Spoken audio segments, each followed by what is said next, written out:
Treasure Island, a classic story by Robert Louis Stevenson. Adapted by Jill Munton.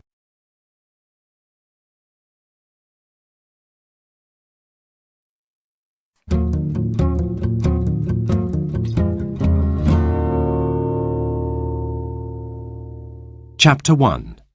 Billy Bones and Blind Pew. My name is Jim Hawkins. When I was a boy, my mother and father had a guest house called the Admiral Benbow, and that is where my story begins. I remember the pirate Billy Bones very well. He came walking up the road from the harbour, a big brown-skinned man in a dirty blue coat. He had long black hair and a scar across his cheek. Behind Billy, another man pulled his sea chest along on a cart. I knew what it was because all sailors and pirates kept their belongings in sea chests. Billy Bones knocked on the door of our guest house with his stick. When my father appeared, Billy said, "I want a room." He threw 4 gold coins on the ground in front of my father. Then he turned to the man with the cart. "Bring in my chest!" cried Billy. I helped the man to carry the great sea chest up to the spare bedroom. It was so heavy that we were both glad to put it down. Billy Bones walked in afterwards and looked around the room. He smiled to himself, and I decided that he must like the room. Billy Bones stayed at the Admiral Benbow for weeks. Every day he climbed up onto the cliff and looked at the sea through a brass telescope. He spent the evenings in the guest house by the fire where he sang his old songs of the sea. He told stories of shipwrecks in terrible storms and men having exciting adventures. If another sailor came to stay at the guest house, Billy peered at him and frowned. One day he said to me, "I'm hiding from a one-legged man. He wants to steal my sea chest, Jim. You must watch out for him, and tell me if you see him." My father became ill during that time. Slowly he grew worse until one dark winter's day he finally died. My mother and I missed him terribly. One foggy afternoon, as I stood at the door of the Admiral Benbow thinking of my father, I saw a man slowly walking along the road. His eyes were covered and he wore a great cloak with a hood. He tapped the ground in front of him with a stick.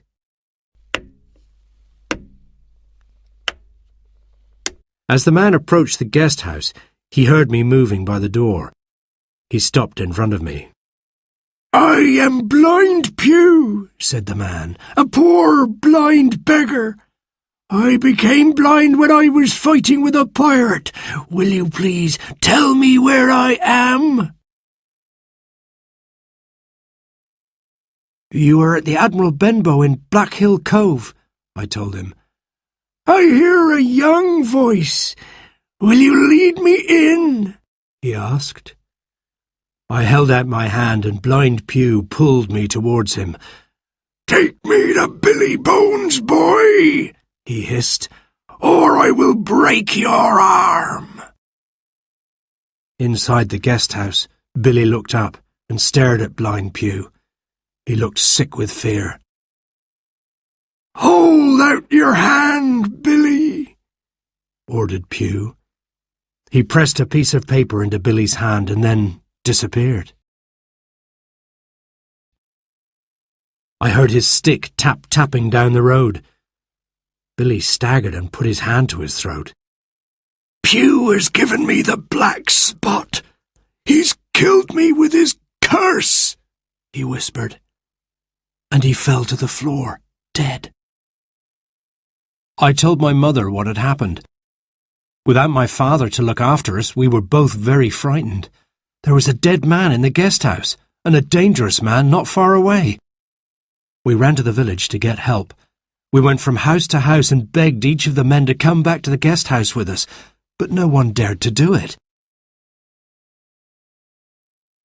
"You men have the courage of chickens," my mother cried.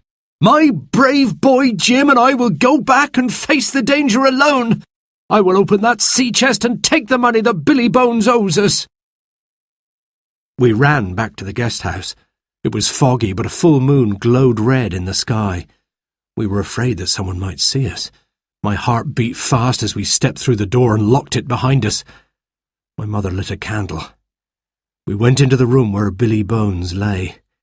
He was just as we had left him, on his back, with his eyes open and one arm stretched out. We pulled down the blinds so no one could see in.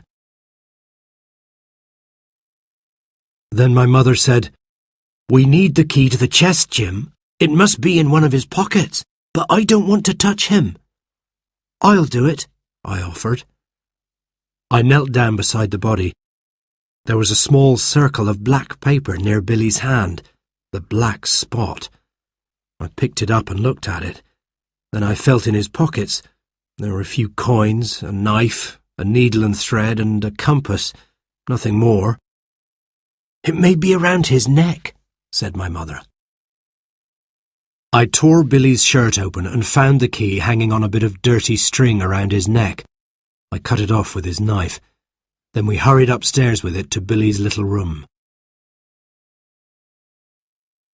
Inside the room we found the sea chest. It was still under the window where the man and I had left it. Billy had not moved it. The chest was old and battered. It had a letter B on the lid. "Give me the key," said my mother. I handed her the key and she put it in the lock. It was stiff, but after some struggling my mother opened it. She lifted the lid and we smelled tobacco and tar. On top there was a new suit, clean and folded. Under the suit we found a tin mug, a pair of guns, a Spanish watch, a few shells, but no money. An old cloak lay at the bottom of the chest. My mother lifted it up impatiently. Inside the pocket she found a small packet tied up with string and a bag of gold coins. "I'm an honest woman," said my mother. "I'll only take the money that he owes us." As she separated the British coins from the foreign ones, I heard a sound that almost made my heart jump into my mouth. Outside the guest house, a stick was tap-tapping on the icy road. It was coming nearer and nearer. It tapped on the guest house door. Then the door handle turned and the lock rattled. We stood by the chest, hardly daring to breathe. At last, there was silence. Then the stick tap-tapped away down the road and was gone.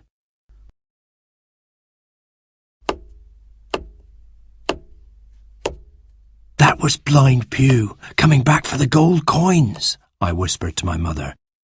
"If the door hadn't been locked, he would have found us here. I know he will come back. Let's take the money you have counted and go." My mother jumped to her feet. "I'll take this too," I said. I picked up the little packet and put it in my pocket. We hurried down the stairs and out of the guest house. The moon was shining brightly. Straight away we heard footsteps running towards us. "Under the bridge, quick!" I whispered, pointing to the little bridge outside the guest house. I grabbed my mother's hand and pulled her under the bridge. We hid there in the long grass, trying to get our breath back. From our hiding place, I peered out. 8 men stopped by the guest house door. One man held a lantern to light the way. I could see from the light that the men had black hair and ragged clothes. They looked like pirates. When I heard the high, shaky voice of Blind Pew, I knew I was right. In, and be quick!" he cried. 5 pirates got ready to break down the guest house door. Then one changed his mind and stopped. He turned the door handle and went in. We'd left the door unlocked in our haste to get away. He was followed quickly by the other 4 pirates who ran inside to find Billy Bones' sea chest. Meanwhile, Blind Pew waited outside with 2 men. A cry of surprise came from inside the guest house. "Ah!" Followed by, "Billy's dead!" They had found Billy's body in the back room.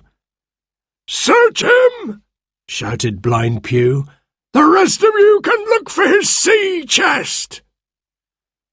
Feet pounded up the stairs, and then there was silence. Suddenly Billy's bedroom window was opened. A man leaned out and shouted down to Blind Pew.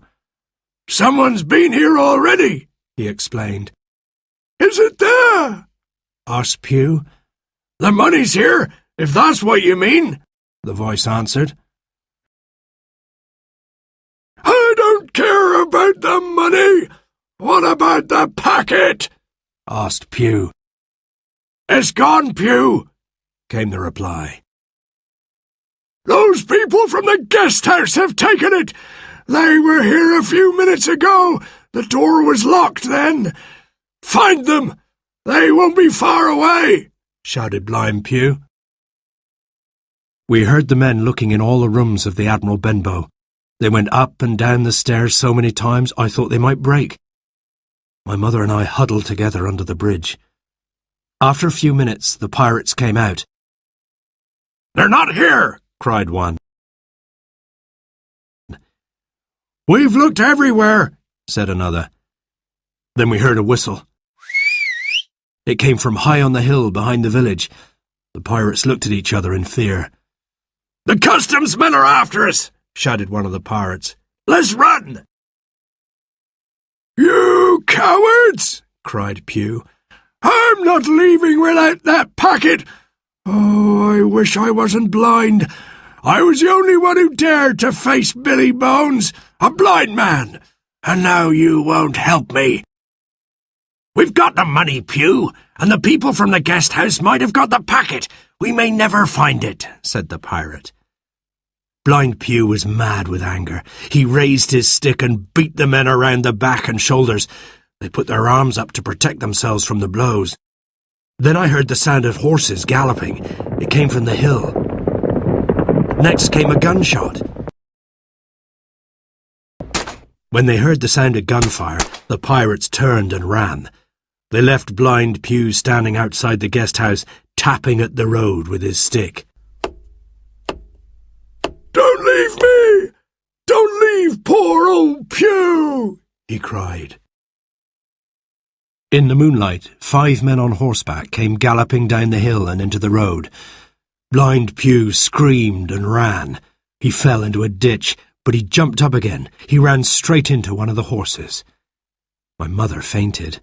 I called out to the customs men. They helped me carry her into the guest house. Most of the furniture was broken, but nothing was missing except for the bag of coins. "The other pirates have escaped, but we have got Pew," said the man in charge. I knew him. His name was Mr. Dance. "What did they want, young Jim? More money?" "I don't think so. I think they wanted something that is now in my pocket. I need to put it somewhere safe and to ask Dr. Livesey for his advice," I replied. "Dr. Livesey? He's a fine gentleman. He will advise you well," said Mr. Dance. He turned to one of his men. "You have a strong horse," he said. "Take young Jim to Dr. Livesey's house, and I'll come too. I want to tell the doctor what happened."